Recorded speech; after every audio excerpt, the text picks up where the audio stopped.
spent years building cyber defense architectures. I realized I could protect billions of dollars of companies' data, but couldn't protect my child's bedroom. At any given time, 500,000 plus predators online lurking in gaming platforms, social media, messaging apps. At Sextortion, approximately 18,000% increase in cases. Suicides often happen within the first 24 and 48 hours. Australia has become the first country in the world to apply or introduce a new law that bans social media for the kids under the age of 16. There's a $50 million fine. A ban without education is nothing more than a temporary dam holding back a tsunami. The real problem isn't just the social media. The problem is unprepared brains trying to survive all these weaponized digital ecosystems. I translate complex cybersecurity risks. I have seen cyber risk not just from one angle, but from 20 different industry perspectives.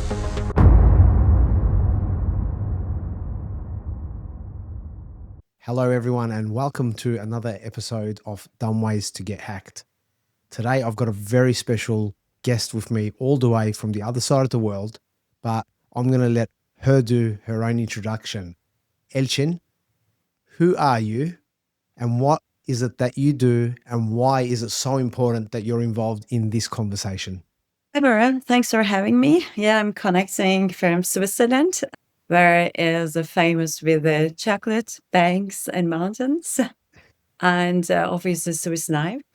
So hopefully, I will also bring the conversation kind of a Swiss knife tool set for the to protect the most vulnerable, actually, in terms of cybersecurity to our families and kids. So if I had to describe what I do in one sentence, I will say this. I translate complex cybersecurity risks to boards, to non-technical professionals. But the longer story begins much earlier. I'm originally an industrial engineer, and for almost 20 years, I lived inside the world of global cybersecurity. I have had the privilege of working across almost every area of the field, from ethical hacking to incident response, from IT audit to CISO advisory, which means I have seen cyber risk not just from one angle, but from vendors, global enterprises, and more than 20 different industry perspectives. These were the kinds of roles people imagine when they think of serious cybersecurity, the high stakes, high pressure environments where every decision matters. But something shifted. Now, the iceberg beneath the surface is far more dangerous today, and I still bring deep cybersecurity expertise, but I translate it into human language so everyone can understand. What I mean is for parents, for teachers, young people, older elderly adults, so entire communities, because cybersecurity can no longer be a technical niche and it must be a life skill. And that's what I do. Amazing. So you spent nearly 20 years protecting banks, governments, Fortune 500 companies from cyber attacks. You were the defense attack capability lead at UBS, literally the person they call when hackers come knocking on the door. But I want you to take me to a specific moment, specifically when you realized all of that expertise couldn't protect your own children. Walk me through the scene. Where were you? What did you see and what happened? So 3 years ago, there was one night, a very normal night. Again, a winter night, like here in Switzerland now. I know you're entering summer, but we're entering winter.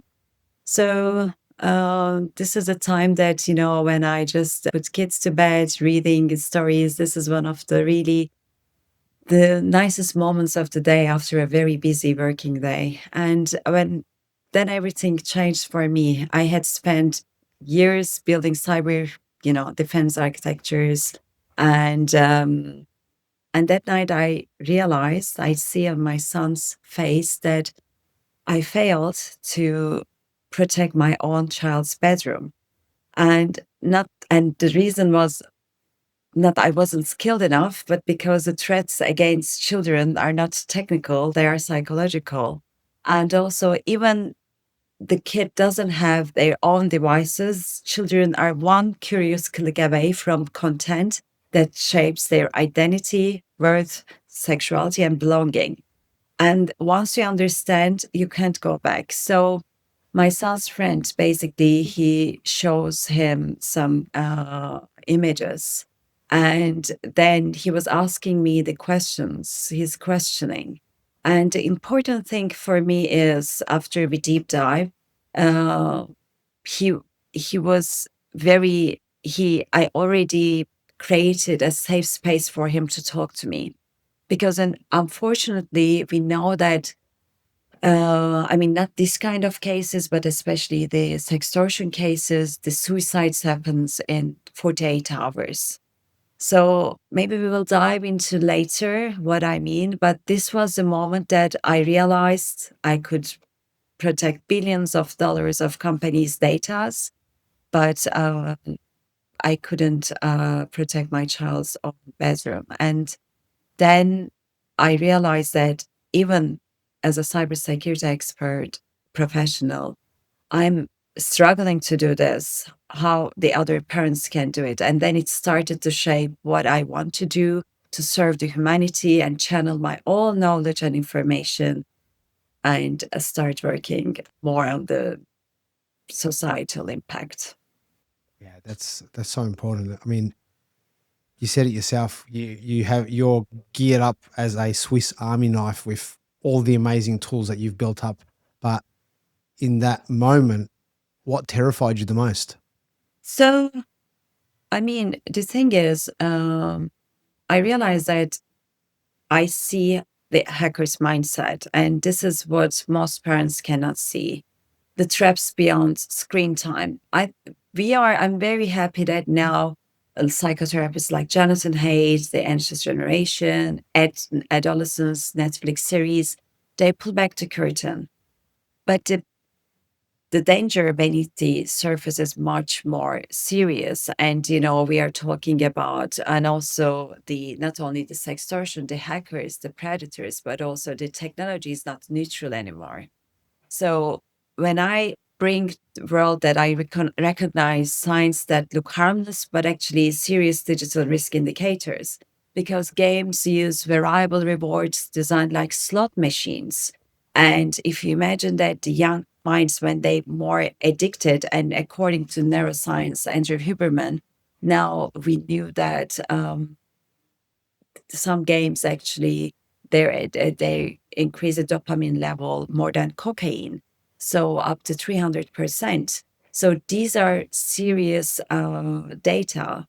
And what can we do with this data? Also, we need to understand that when you are engaged a game like this, you become more vulnerable to click, to answer the chat that you normally don't answer. So when you're in consumer mode, you become more vulnerable to the other threats. So they are all connected. So it starts then understanding how social platforms manipulate dopamine loops, how predators follow the exact same intrusion model as hackers. So, and then how kids' brain, which now Microsoft Canada finds that it's under now 8 seconds attention span, so shorter than a goldfish, get easily hijacked. So these kind of things, I think I realized, and then combine it with the hacker's mindset, how they use this vulnerable moments to reach to the kids, or the same for elderly, because these are the most targeted demographic groups that we see. You said straight out, I believe that there is at any given time 500,000 plus predators online lurking in gaming platforms, social media, messaging apps. That's a staggering number, to be honest. And I mean, that's what we know of, right? I guess what I'm trying to understand is you've seen what these predators can do, you understand the attack pattern that they use. So, what do you actually do in your house? Do your sons use social media? Are they on gaming platforms? Do you have specific rules? Because every parent listening right now is thinking, if the expert like Elcin gets caught out like this, what chance do we have? Yeah, that's a great question. So I believe banning technology or banning anything doesn't really solve the root cause. Kids they are digital native. They born in the digital world. They use, even you're a tech savvy parent, you cannot cope with the all. You cannot get up to speed or with all the trends and the technology. And so my approach is always starts with connection first, because I always say connection is protection. Uh, I really like Dr. Becky Kennedy in the US. She's a psychotherapist, and she says instead of correction is connection, and I say connection is protection. And why I say this, because it's not about being perfect. It's about being aware. It's about being a role model. Also, we need to understand that when something happens, our child has a safe space to come to us. And the other thing, there are three actually. The second one is neuroscience based education, explaining how apps hijack dopamine, how the social media harms their developing brain, how is creates the mental health issues, or how there is always a reason of when an influencer, what is in it for the influencer. So under spotting what are their secret targets, in it could be to hijacking their attention, because we are living in the attention economy. Explaining kids according to their age is very important. I always explain creation mode versus consumer mode. I'm also, because this role modeling is very important. Many parents are already addicted to their social media. And when you are addicted to social media, you cannot also say that, don't use it. You need to be also, because kids don't do what they hear, they do what they see. And this is very important. So then the connection first, neuroscience based education. And the third is gradual responsibility and earned access model, like rather than fear or control. So rather than I'm banning you, you are not allowed to do this, it's more I'm here. This world is both amazing and risky, just like the real world. The way we hold hands to cross a busy street, I'm here to guide you in digital world too. And I'm not trying to stop you. I'm trying to keep you safe, and you are part of this system. So in my household, we build it together, our safe system, and we manage it together. And back to your question, my teenager son, he's 12, he's sixth grade here in Switzerland. He doesn't have a phone yet. And yes, all the classroom, they have smartphones. I think a couple of kids doesn't have a smartphone, but still have a phone. So, I mean, there are always other ways to solve. So he goes to class group chats through our phone. And then when he travels, he travels, of course, to sports, he takes the bus, and even Switzerland is safe. You still want to connect with the kids. So he uses smartwatch, and also not to use it every time. Just he use it when he needs to, commute. So these kind of things, it's very important also exploring child's digital world without being judgmental. Even I never like, when they play Fortnite, it wasn't the game that I enjoyed, the skins, but I never, for me, the important thing is why they like the character, asking the question that, just to understand, because when you go dive into their digital world and when they lead you, it's also, this is what the conversation starts. This is how we build the trust. This is how they know that we are here to guide, not to control. I think this is the important message that I try to give from young age. And one last thing I want to add, Bora, it's very important also. People always ask me, parents always ask me. I was at Google last week. I was giving also for Google employees the digital parenting in the age of AI in Zurich office, and the email also employees joined us. So when they ask me, when should we start? You can start even age 4, 5. Start with time management. It doesn't need to be time management with digital tools.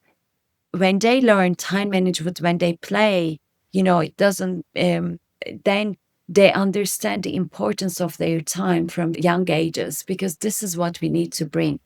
The awareness should start from very early age. Then it becomes like a second nature. Everything that I'm now, the methodologies that I bring under Swiss Cyber Smart, all the workshops, all the parental mastery, it all started also not with my only the my expertise, my profession had it. It became to life because my motherhood had. So I try this. I'm not preaching. I'm also implementing these things. And digital, being a parent today in this world of AI, it's not an easy thing, and we need to accept this. It comes with very different responsibilities than our ancestors had. Yeah, absolutely. Everything's definitely changed. The generational change is huge. And look, I agree. I had someone on this week, and he's done a study with the University of New South Wales on the impact that a smartphone has from the tween's age, so between 9 and 11 or 12. But effectively, he's saying that every child is different.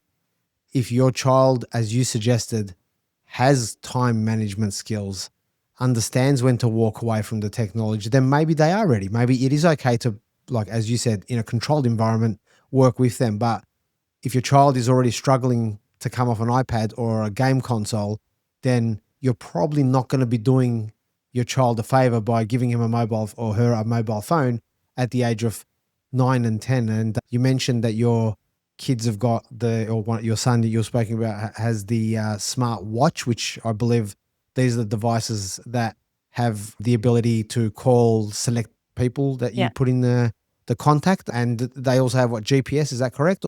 Yeah, they have GPS, so you can. I mean, there are also some data privacy risks, so I don't allow him to use all the time.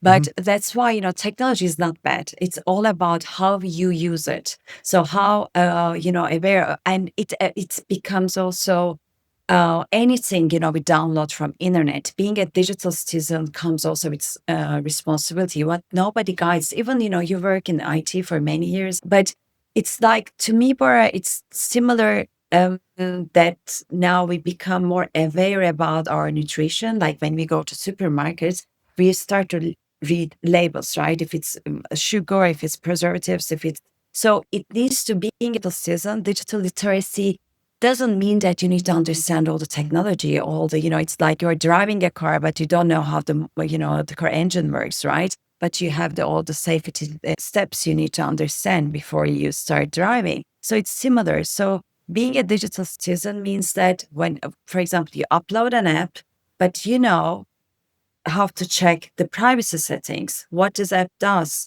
Like, I don't know, in Australia, are you using Temu? Regarding Temu app, and last year in Switzerland, they did a very intensive, very comprehensive pen test. It was like, I don't remember, but close to 50 pages, even more.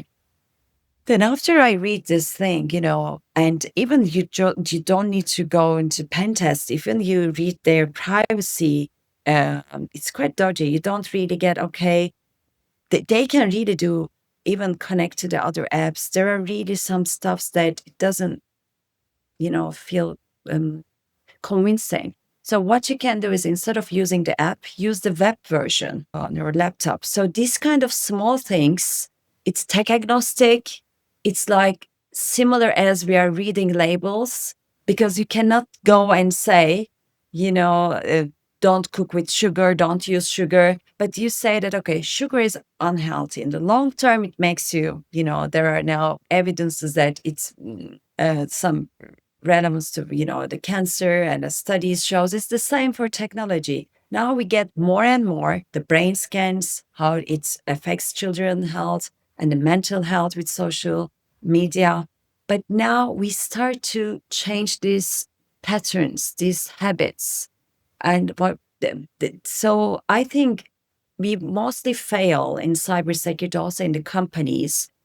We jump into the very complicated, or regulatory requirements, tick box checks. Mm. And then we miss the the basics, the cyber hygiene basics. We miss to create the culture in the companies. So and this is very important. This makes a real behavior change. For many years, we also said stop, think, act, like in the Federal Bureau, and he was our global CISO. We use also, but then long term, to to see this pattern change, behavior change, we really need to start at a very early age, or start in the family, within our families, because everything is connected. We are all working from, hybrid workspaces, especially after COVID. It affects when there's one vulnerability in our household, even, you have the really secure work spaces, it still affects more and more.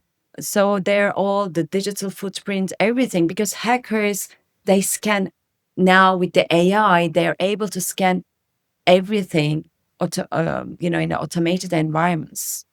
They scan our LinkedIn profiles. If you have a new job, they scan your social media. If you are flying today or somewhere, they are really connecting the puzzle pieces all together. And now they are fast, they are more sophisticated. So we need to balance that. It shouldn't be very complicated, but that's why the awareness that I want to bring to table, think like a hacker, act like a defender. This is our signature products with the workshops that we bring to the families, kids, to our organizations. This is very important. I agree. And so speaking of, you obviously you've had this situation with your own child. You felt helpless, and as you said, you look around and you think, I'm literally the expert out there, and if I'm struggling, other parents, well, what chance do they have who are non-techie or as you said, generational, put their head in the sand? So explain to me about the software you've developed called Swiss CyberSmart, because as I said, I feel like this is something that's very relevant to education, to everything you just mentioned, and it would as tell me about what Swiss CyberSmart is and why does it exist? So I left the corporate world 20 years of my career to create Swiss CyberSmart, because the biggest gap in cybersecurity is not technology, it's childhood. The cybersecurity culture starts from the living room and then leads into the boardroom. So you cannot now separate these two things. We need cyber smart families at home, then it leads also cyber smart organizations. And Swiss Cyber Smart is actually overarching to many different areas. So we have for families, we have product. It comes with a design to really focus on the behavioral change. And it comes with, if you want to use a lot of family activities, from the digital activities till this, a lot of printed products you can print and play games, because this was also one thing. Even you want to, after a busy day, you want to spend time with your kids, but you don't know exactly what is the best way to also nurturing this time together and also create an awareness. So I created these activities that they can use, and also the very soon we have this think like an hacker, act like a defender, our reflection cards coming up as well. So these are for the parents, and for educators, for schools we have workshops, and and also for the parental for the school parent groups or for the corporates, how we can build a digital castle at home. But it all starts with understanding how our protecting the brain, and because of the explaining the social engineering, how hackers actually targeted. So these are very important, because we put kids in the middle when we teach how to educate and in terms of cybersecurity. And then we educate, we have trained the trainer approach. So we train the teachers and we support them with the materials that they can bring to their curriculum or they can bring to their lessons. So it's really the aim of the Swiss Cyber Smart is a movement and also creating an ecosystem.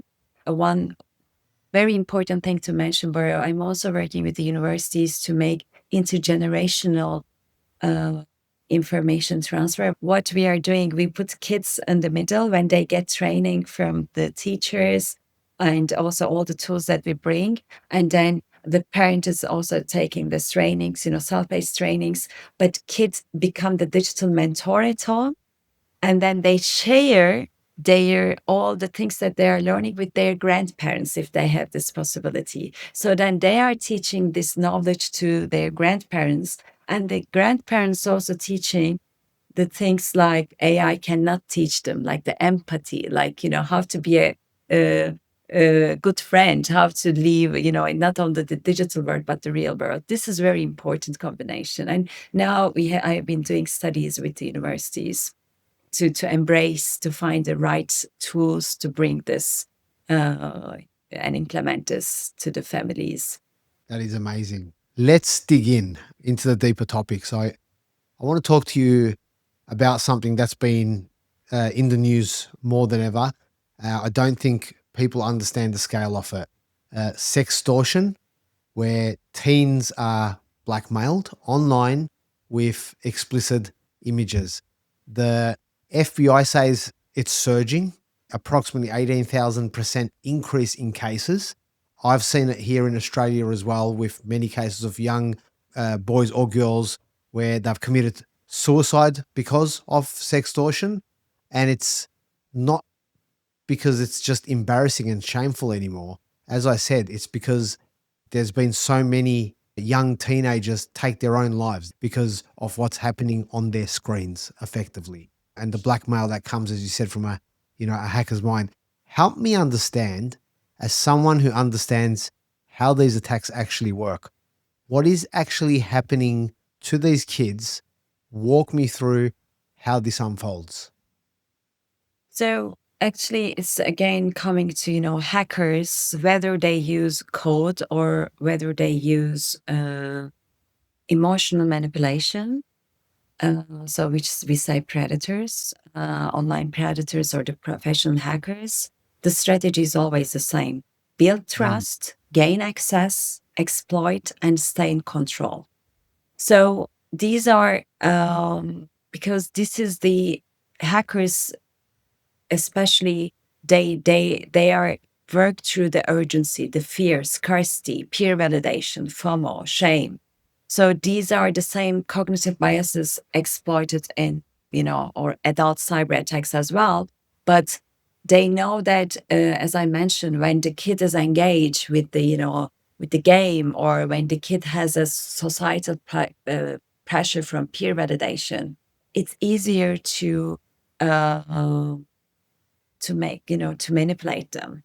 And the and then the problem is, when kids are being manipulated, trapped, and silenced, many parents don't know that suicides often happen within the first 24 and 48 hours, the window where shame becomes unbearable.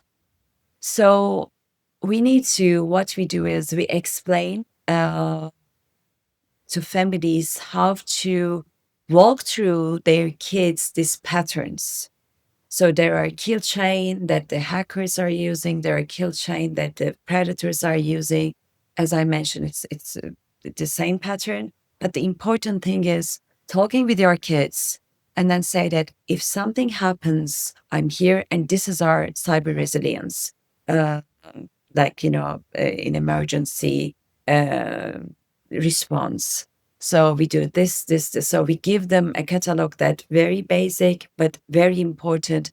The important thing is kid needs to understand that anytime, we wake up, and now with the AI deepfakes, it could expose to some, the visuals that we don't want to see, but it could happen to any of us. But then we are ready to deal with this shame. We are ready because it feels real. When something is happening in cyber world, unfortunately, psychologically, it feels very real. And developing, especially teenager years, is one of the most vulnerable years in a human, life cycle. So then they know that we are here to support them. Yeah, that's it's one of those scary moments that I wish on no one. And as you said, making a safe space, I think, for children to understand, no matter what the circumstances are, that you need to come and talk to us as parents, and there's no judgment there, and we're here to protect you, we're here to help you, because that's, that short time period that you mentioned, it's scary, it's quick, and no parent should ever have to live through that. Yeah. And I guess you teach parents about something called, as you mentioned, the cognitive biases, and how the hackers actually hijack the IODA loop. Is Yeah. that right? Observe. Did I say- Yeah. Observe, orient, decide, and act. Yeah. Yeah. Yeah. This is I need, if you could break that down for me, what's happening in the kid's brain? What's being exploited? the thing is, so it's, you know, this ODA loop, it's created by John Lloyd. He is the uh, fighter pilots that, under pressure. So have to decide under pressure. So the important thing is that to reverse engineer this manipulation, because currently what we see in the AI hacks, even, not on the kids, I mean, it happened last year. You can find more information in the World Economic Forum website, and Hong Kong employee, finance employee sent 25 million Hong Kong dollars after an AI video. He thought that he's talking with the colleagues, but actually these are deepfakes. And it was a sophisticated hack, obviously, because they know where the colleagues were. They really see this moment in the right time, and then, but we fail the human.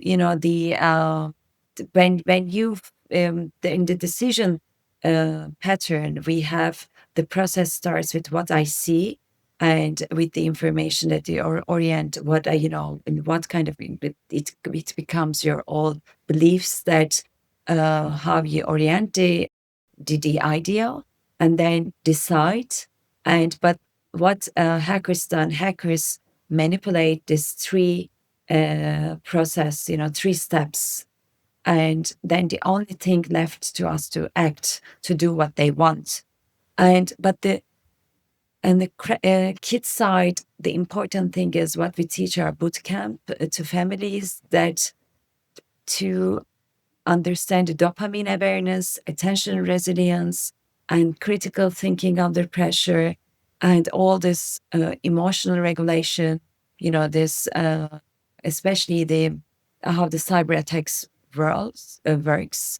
So these and the deep fakes and AI scam detection, how they actually works. And now it's even very difficult for us, for the, in the corporates to, we see more and more they're targeting C-levels with the AI deepfakes, AI video deepfakes, and it's getting more difficult every day to differentiate what is real and what's not. So we train kids not to avoid the digital world, but we train them how to master it. Yep. And That's to brilliant. answer back to your question, the psychological, of course, it's better that all the psychological loops. I mean, I can explain you as a hacker mindset, not from a psychological perspective, but this is very important to understand, the how they break the loop, our decision loop. And that's it's very important to understand why we do, why we, uh, I mean, trapped by them. There is nothing to be, ashamed, because I really want to highlight this and hammer this again. It's uh, because cybercrime reporting is under 10%. People, because of shame, people don't want to, they don't report the cyber crime, cyber incidents. Even we see that only under 30% of the Gen Z are reporting even their identity thefts happens to their, the officers. So we want them to tell, to report, and it's also across the society, unfortunately, still under 10%. Wow, amazing. So tell me then, is this the reason you wrote a book, a science fiction book called The Guardians of the Digital Age? And it's a time travel story with an ethical hacker mum and a 14-year-old son. So why tell it as a story?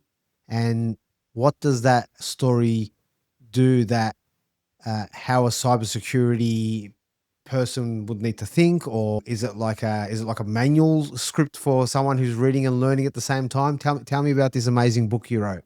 Thanks for bringing the book. Yeah, we just published it with Routledge this summer in the Black Hat conference. I mean, it started the idea that many of us, even we work in IT and or cybersecurity, we don't know about history of our internet and history about cybersecurity. So I wanted to create something for my kids and to share with them the story of internet, story of cybersecurity. But the mission is here to make cybersecurity a kitchen table, a living room conversation. So the book to me is a bridge between especially young adults, so from teenager years till and then adults. So the parents and the teenagers, they sit together and they talk about the history of cybersecurity, and they can make they solve uh, all this, each chapter actually they decrypt the new challenges together, and because the more we talk about cybersecurity, the more we report, the more we are confident about, we are then the shame and the fear transform into more the confidence and the awareness. So this is very important. Though this is like, if you think about the platforms with cyber smart, it's especially the kids under, the families and kids under 16. And the book is, then giving the complete, actually, tool to make cybersecurity a daily conversation. I would love to see that as a curriculum in schools for kids. I think, considering where we are in life and what's coming, I think that would be amazing to teach from a young age in story mode, and because we know stories stick, and then as they get older have the curriculum to understand all of this, because I think it will be an amazingly better world for our children, if and for adults for that matter, if they were educated. So while all of this has been happening, the sextortion, predators, addiction loops, you've been warning about something big has happened, and Australia has become the first country in the world to apply or introduce a new law that bans social media for the kids under the age of 16. Now, what that means is a total ban on Facebook, Instagram, TikTok, Snapchat. YouTube was added, and now Twitch has actually just been added to that this week. And we're only slowly finding out what the process is for some of these technologies. But if they fail to comply, effectively there's a $50 million fine or a percentage of their takings. Given everything you've talked about, this is exactly what you've been saying is dangerous. So is Australia doing the right or the wrong thing? So, look, when we talk about social media bans, we have to start with a very honest truth. Parents never had a chance to prepare for this digital world. Most of today's parents didn't grow up with smartphones, algorithms, online gaming, AI systems, or all these dopamine injured apps. We were handed parenting responsibilities for a digital environment no one understood, with no manual, no roadmap, and no early warnings. Even tech savvy parents struggled. So I tell you another personal story. 12 years ago, when my son first picked, an iPad, I was proud. I thought, great, he's digitally advanced. Yeah, as a baby, I had no idea, none of us did, that these platforms were shaping the brain development, hormones, attention, mental health, or you can, say identity. It's, I mean, we didn't know that social media would become the profit machines built on maximizing time and not for well-being. So we also didn't know online games would be engineered to spike dopamine harder than cocaine. And most parents didn't realize they too were becoming digitally addicted. Many parents are also addicted to social media, to internet, to YouTube, to these. And how can you guide a child through a world you yourself are struggling to navigate? So parents felt helpless. I'm not tech savvy. How can I teach digital literacy? I don't even understand these apps. I don't know how to protect them. Now, this is more and more I hear from the parents. And when families can't keep up, then what I see, governments eventually step in. So this is where I see the government bans enter the story. So Australia ban sends a message that governments can no longer ignore the psychological and neurological harm happening to children. And to me, yes, it addresses the symptom, but not the system, not the root cause. A ban without education is nothing more than a temporary dam holding back a tsunami. Because banning social media does not ban predators, dopamine hijacking, AI generated profiles, gaming chats, algorithmic manipulation, sextortion, identity theft, online shame culture. You are removing the app, but not the environment. So we are tackling, I think, the wrong problem. The real problem isn't just the social media. The problem is unprepared brains trying to survive all these weaponized digital ecosystems. And if we don't teach children digital literacy, I call it thinkeracy. So digital self-awareness and critical reasoning. So emotional regulation, misinformation and bias detection, online self-defense, and privacy hygiene. So resilience in, this all high dopamine environments. So to me, the ban is just a delay, but not a long-term solution. So we know that prohibition, yes, buys time and education builds resilience. So I agree we need now the short-term walls, but also we need long-term wisdom, because the real danger is when children turn, they could use other apps, the unregulated apps. It's easy. And the other thing is, when they turn 16, 18, when the dam breaks, suddenly they move into adulthood with no restrictions, unlimited access, no guidance, no coping strategies, no critical thinking, no resilience.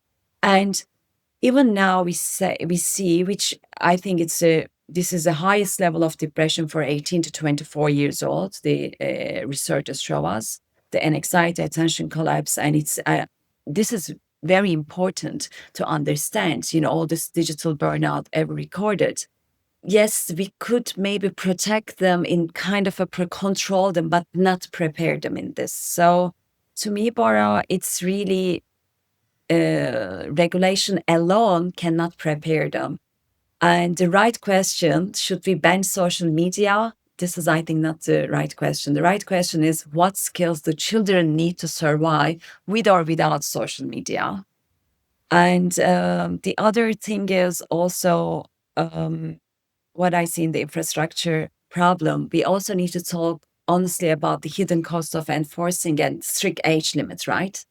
Because we know that in privacy and technology, to truly enforce an under 16 social media ban for every user, including adults, we have to submit an ID or even biometric data. There is no perfect way to verify only children's ages online without collecting sensitive information from everyone.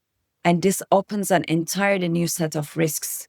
And now, this, I just read today in BBC Child Rights Advocates, the young organizations, they're all raising concerns. And also, this is a large scale of ID and, biometric collection. So again, it could increase the privacy risk, create massive, attractive database for cyber criminals.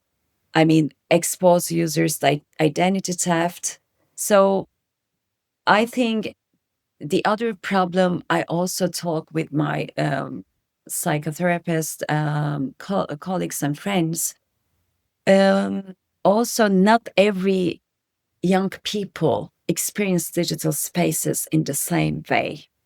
what I mean that there are many marginalized young youth, like LGTB communities, teens, neurodivergent individuals, immigrant communities, or living in unsafe households.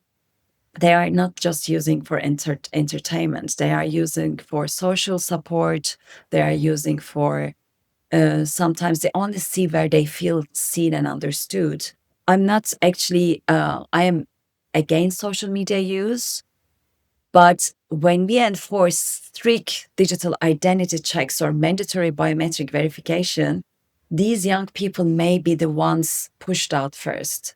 So, to summarize in the long, the feedback, while age restrictions may seem straightforward on paper, but the reality is far more complex. So what you're saying is we're effectively, what I'm hearing is we're solving the wrong problem without having a proper solution in place, without educating people, young people, old people, but especially with this, specifically with these young people.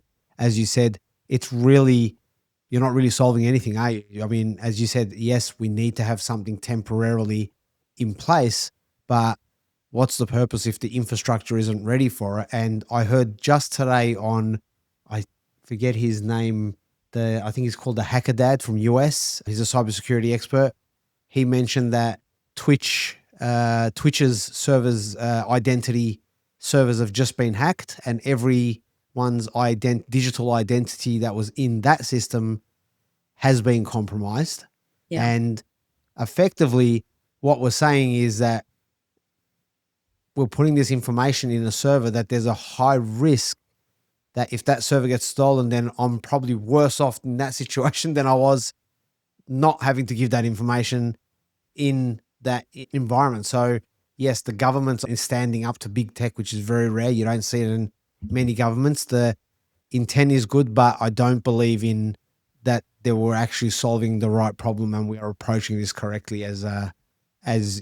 you've stated, and everything you've stated is probably I truly believe, and many parents I know believe is the right way. So yeah, thanks for that. That's And the other thing amazing. is, Bora, the data is the new commodity, right? We need to handle our data, our personal data, like our commodities. And we also need to push big tech to change the algorithms to make it more ethical. So then what I mean is not to just, focusing on algorithmic manipulation and keeping us hours and hours in their platforms. And because they are basically like a drug. And I'm always using this hourglass. I showed my 8 years old. I said, look, I'm now going to social media and even for work, but I'm using this because it's a drug for my brain. So what means is, if I don't use this, I can spend hours and hours because this is addicted. So giving this kind of, the awareness, it's really important, but we need to have um, uh, platforms for ethical and then supporting our mental health. So I think it needs to go hand in hand with the education and also the pushing big tech to change. But of course, it's for profit. We are talking about billions. We are talking about a lot of lobbies happening with also EU Act. EU AI Act is the same. So it's really hard to implement these things. So the last threat I want to talk about, and I promise we'll end on hope. Earlier this year in February, you took an oath at the UK House of Lords as a global ambassador for responsible AI. You have a metaphor. You call AI a Ferrari without brakes. Companies are rushing to adopt it, but you say that it's the biggest insider threat. And I need you to make this concrete for me if you can. What does AI threat look like in a family's living room right now, not in 5 years from now? Yeah. So first, I want to start for the global ambassador role. We have the Global Council for Responsible AI. This is the world's largest responsible AI governing ecosystem. And we are united by the mission to ensure that artificial intelligence serves humanity. So our goals, and also releasing the first version of the Global Responsible AI Framework at Davos next year. So the World Economic Forum, and with the variety of training, certifications, and seal of approval for organizations that adopt the framework, and continue to build a global consortium of AI implementation. So why I say AI is, and I still believe, when I had this, it was last year, I had a keynote with IDC and I brought this idea and I presented, because without governance, also the same thing happened in cybersecurity, as I mentioned. Without culture and governance, when you implement these without any safety guidance, it can go. Now AI is not another technology. It will change how we live. It will change how we work. It will change many things, and it could also get out of control. And especially in the corporate setup, that it comes with very different things that we need another a podcast to talk about it. But you asked the question about in our households. So in our households, I see parents give their kids Chat GPT to use, even under 10 years old, under 12 years old. So please do not give your kids without parental guidance any LLM tools, because they need guidance. They need to understand what is AI. And now we're asking kids, and what is AI? And their understanding is very different than what we expect. So we need to give them the definition and how AI works. And in order to do this, first we need to understand that it's the large language models. It's not, how the answers that they bring. That's why it's all could be biased depending on the algorithms they use. So how I use AI is, if I want to research on a topic, I just being a role model and using multiple AI LLMs and then compare them. This becomes a critical thinking. But of course, if the child is a young age, it's also very important that it doesn't now we have it doesn't change their creativity. So it's really important to understand, especially now AI accompanied the friendships. There are more now. I have also collaboration in the Finland University. We are hopefully doing a good research regarding that. So it's really important to understand how AI affects our kids' development. So the short ways that just always give kids AI the guidance, and then show them your use cases in a controlled environment, choose a topic, and then show that how you use it, how you use multiple AI platforms to compare, and it's indulges all this critical thinking approach, and also teach them that AI will do a lot of things for them, but teach them to how to be a human, how to be a good friend, how to be, sit with the difficult emotions, how to be empathic, these things. And that's why communication is, and the connection is protection.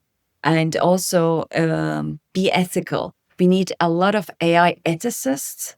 These are the new roles that are coming. So if you teach a kid how to do their small tasks in an ethical way, I think you are teaching they will be future ready citizens. Elchin, is there anything I didn't ask you today that I should have asked you? Anything you came here hoping to say that we didn't get to? I think we covered a lot of things, but the questions that I have been, receiving a lot is the parents, especially how do parents rebuild trust after a breach, a lie, a secret app, or a dangerous situation. So again, it comes to cyber resilience. Again, it comes to trust, because trust repair is the real heart of digital parenting.